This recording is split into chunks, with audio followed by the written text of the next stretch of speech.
Thanks for joining us. You're watching Arirang News Break. It's June 3rd, a sunny Friday here in Korea.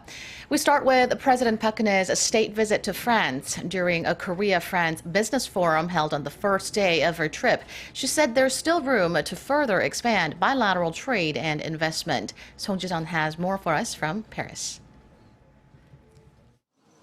Imagination to create the future. That's how President Park Geun-hye began her remarks at a business forum between Korea and France in Paris. Despite continued efforts, Park said there's still a huge room for improvement in expanding trade and investment considering the growth potential of the two economies. France is the world's sixth largest economy, and Korea is the world's sixth biggest trader over France. Park stressed the need to increase exchanges in addition to diversifying trade items. She added that it would be a win-win for both when France's advanced science technologies are applied with Seoul's resources in new sectors of bio, ICT, and energy.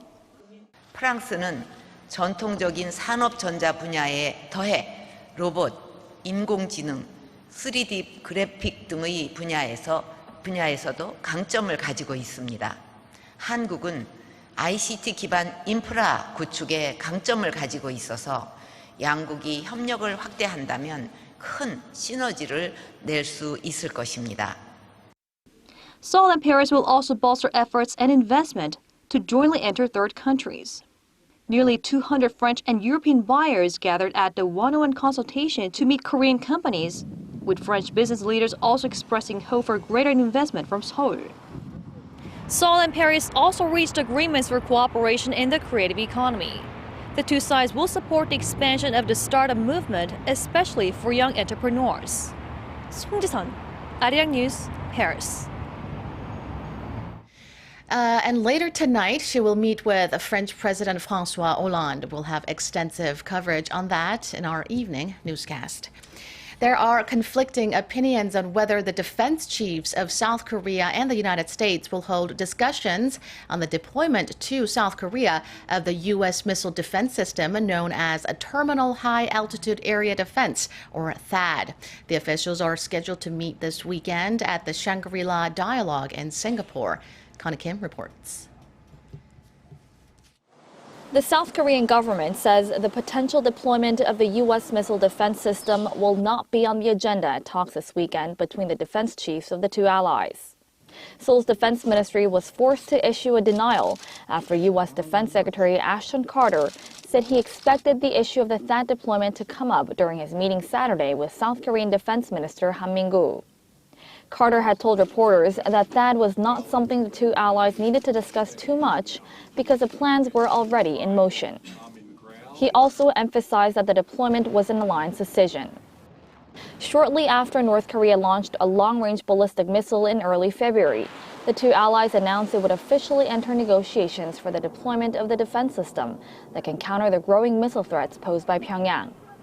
A joint working group for the THAAD deployment launched in early March, and the two sides have been discussing the possible location, costs, and environmental issues of the system. Neither South Korea nor the United States have revealed any details of how far talks have progressed thus far. Connie Kim, Arirang News. The United States has left North Korea out from its latest list of states sponsoring terrorism, making it the 8th year in a row. The State Department's Country Reports on Terrorism 15 said the North is not known to have sponsored any terrorist acts since the bombing of a Korean Airlines flight in 1987.